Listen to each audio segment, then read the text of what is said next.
નમસ્કાર. દિવસભરના તાજા સમાચારોમાં તમારું સ્વાગત છે. તમારી સાથે હું છું પિનલગીરી ગોસ્વામી.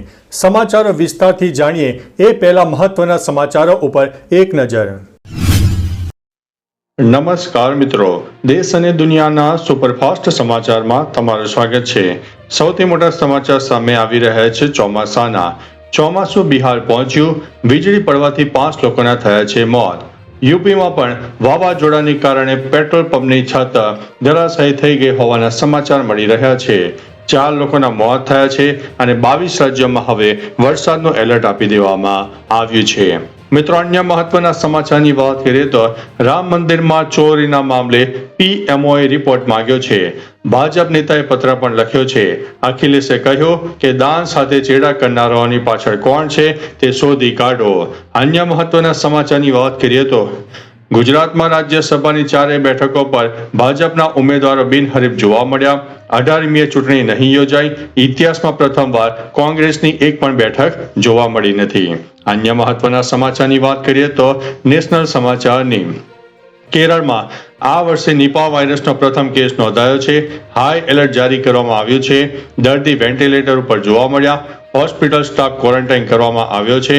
8 વર્ષમાં રાજ્યમાં 6ઠ્ઠી વખત સંક્રમણ ફેલાયો હોવાના સમાચાર છે.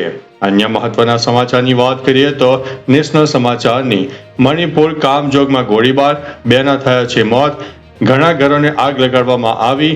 એક દિવસ પહેલા 6 લોકોના મૃતદેહ મળી આવ્યા હતા. ત્યારે મિત્રો, આગળ વધીશું અને વાત કરીશું ઇન્ટરનેશનલ સમાચારની. પીઓકેમાં પાકિસ્તાની સેનાનું હેલિકોપ્ટર ક્રેશ થયું છે. 21 સુરક્ષા કર્મીઓના મોત થયા હોવાના સમાચાર છે. દાવો કરવામાં આવ્યો છે કે પ્રદર્શન રોકવા માટે જઈ રહ્યા હતા સૈનિકો. અન્ય મહત્વના સમાચારની વાત કરીએ તો દરરોજ 2 કલાક ગુજરાત પોલીસ જનતાની ફરિયાદ સાંભળશે. પીઆઈથી લઈને સીપીને હાજર રહેવા માટે ડીજીપી મલિકનો આદેશ. સામાન્ય અરજીનો 15 દિવસમાં નિકાલ ફરજિયાત રહેશે. અન્ય મહત્વના સમાચારની વાત કરીએ તો 24 મિનિટમાં 7.50 લાખના હીરા ચોરી કરીને ફરાર થઈ ગયા. સીસીટીવીમાં કેદમાં આવી ગયા છે. કારખાનામાંથી 80 કેરેટ રફ અને તૈયાર હીરા સાથે એમપીનો રીઢો ગુનેગાર જાડિયાને પોલીસે દબોચી નાખ્યો છે. 8 ગુનાના ભેદ ઉકેલી દેવામાં આવ્યા છે. અન્ય મહત્વના સમાચારની વાત કરીએ તો ગુજરાતમાં અસહ્ય ઉકળાટ. ચોમાસું 7 દિવસથી એક જ જગ્યાએ અટકી ગયું છે. આજે દક્ષિણ ગુજરાતમાં વરસાદની સંભાવના છે, ત્યારે 22 રાજ્યમાં એલર્ટ આપવામાં આવ્યું છે. યુપીમાં વાવાઝોડું આવ્યું હતું, જેમાં 3 લોકોના થયા છે મોત. અન્ય મહત્વના સમાચારની વાત કરીએ તો તૈયારી તો ફૂલ કરી, વાગે તો તીર નીતર હરી. ધોરણ 10 અને 12 બોર્ડની પરીક્ષાનો પ્રારંભ થઈ ગયો છે. પાસ થવા અને પરિણામ સુધારવાનો આત્મવિશ્વાસ જોવા મળ્યો. 1.95 લાખ વિદ્યાર્થીઓની પરીક્ષાનું આયોજન છે.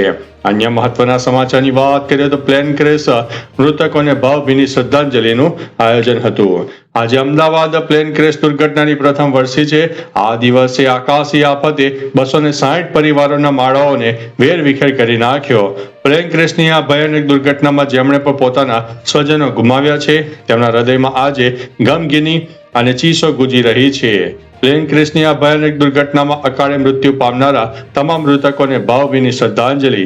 ઈશ્વર તેમની દિવ્ય આત્માને શાંતિ આપે તેવી પ્રભુને અરજ. અન્ય મહત્વના સમાચારની વાત કરીએ તો હેડલાઇન્સ ઉપર નજર નાખીએ. નોઈડાના સેક્ટર 50માં એક સોસાયટીના 4થા માળે આગ લાગી. મીનાક્ષી નટરાજનની અરજી પર સુપ્રીમ કોર્ટે આજે સુનાવણી કરશે. આઈઆરસીટીસીની નવી વેબસાઇટ 15 જુલાઈ સુધીમાં લોન્ચ થશે. ટ્રમ્પે ઈરાન સાથે શાંતિ કરાર ફાઇનલ હોવાનો દાવો કર્યો. આઈસીસી મહિલા T20 વર્લ્ડ કપ 2026થી આજથી શરૂ થશે. અન્ય મહત્વના સમાચારની વાત કરીએ તો સ્વરોજગાર લક્ષી લોન યોજના. ગુજરાતમાં યુવાનો અને મહિલાઓને આત્મનિર્ભર બનાવવા માટે સ્વરોજગાર લક્ષી લોન યોજના અમલમાં આવી છે. આ યોજના હેઠળ નાના વ્યવસાય શરૂ કરવા ઈચ્છુક ઉમેદવારોને આર્થિક સહાય આપવામાં આવે છે. વિવિધ પ્રકારના 40 પ્રકારના સ્વરોજગાર અને નાના ઉદ્યોગો માટે મહત્તમ 10 લાખ સુધીની લોન મેળવવાની સુવિધા ઉપલબ્ધ છે. આ યોજનાનો મુખ્ય હેતુ રોજગારીનું સર્જન, સ્વરોજગારને પ્રોત્સાહન અને આર્થિક રીતે સશક્ત સમાજનું નિર્માણ કરવાનો છે. અન્ય મહત્વના સમાચારની વાત કરીએ તો રાજ્ય સરકારનો મોટો નિર્ણય. મુખ્યમંત્રી ભૂપેન્દ્રભાઈ પટેલે ખેડૂતોની સિંચાઈ જરૂરિયાતને ધ્યાનમાં રાખીને મહત્વનો નિર્ણય લીધો છે. આજથી નર્મદાના મુખ્ય નહેરોમાં 15,000 ક્યુસેક પાણી છોડવાની શરૂઆત કરવામાં આવી છે. નિર્ધારિત સમય કરતા વહેલા પાણી છોડવાથી ઉનાળુ પાકો સુકાતા રોકાશે અને હજારો ખેડૂતોને મોટી રાહત મળશે. સરદાર સરોવર ડેમમાં પાણીની આવક સતત ચાલુ છે. હાલની સ્થિતિની વાત કરીએ તો સરદાર સરોવર નર્મદા ડેમની સપાટી 127.64 મીટર ઉપર પહોંચી છે. અન્ય મહત્વના સમાચારની વાત કરીએ તો છત્રી શોધી લેજો, આ દિવસથી રાજ્યમાં ધબધબાટી બોલાવશે વરસાદ. હવામાન નિષ્ણાત અંબાલાલ પટેલના જણાવ્યા અનુસાર 15 જૂન સુધી ગુજરાતના કેટલાક વિસ્તારોમાં ભારે પવન અને વાવાઝોડા જેવી પરિસ્થિતિનું સર્જન થઈ શકે છે. 16 જૂન સુધીમાં મૃગશીર્ષ નક્ષત્રનો વરસાદ સક્રિય બનવાની શક્યતા છે. ખાસ કરીને દક્ષિણ ગુજરાત અને દક્ષિણ સૌરાષ્ટ્રમાં સારા વરસાદની આગાહી કરવામાં આવી છે. તેમણે જણાવ્યું છે કે ઉત્તર ભારતમાં સક્રિય વેસ્ટર્ન ડિસ્ટર્બન્સના કારણે ચોમાસાની ગતિ શરૂઆતમાં ધીમી રહેશે. અન્ય મહત્વના સમાચારની વાત કરીએ તો હિન્દુસ્તાનની સૌથી ઊંચા ભાવની કેરી. પોરબંદરમાં સુદામા ફ્રૂટ કંપનીમાં એક અનોખી ફ્રૂટ હરાજી યોજાય છે, જેમાં દુનિયાની સૌથી મોંઘી મિયાઝાકી જાતની કેરીનો એક નંગ રેકોર્ડ 1700 રૂપિયામાં વેચાયો હતો. આ જાપાનીઝ કેરીનું વજન 250 ગ્રામથી લઈને 280 ગ્રામ હતું. આ જ હરાજીમાં લોકપ્રિય નૂરજહાં કેરીનો એક નંગનો ભાવ 350માં વેચાયો, જેનું વજન 400 થી 450 ગ્રામ હતું.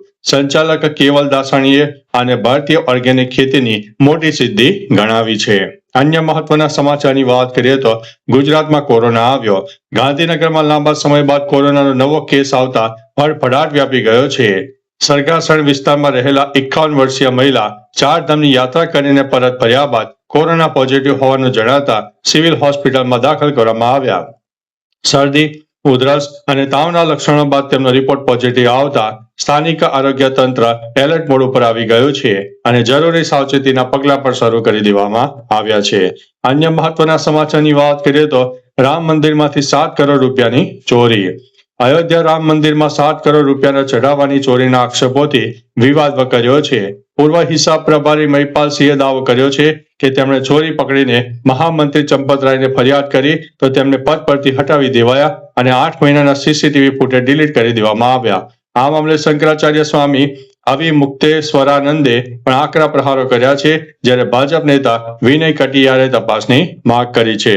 તો ચાલો મિત્રો, ફરીથી દેશ અને દુનિયાના સુપરફાસ્ટ સમાચાર લઈને મળતા રહીશો. ત્યાં સુધી અમને રજા આપશો. નમસ્તે.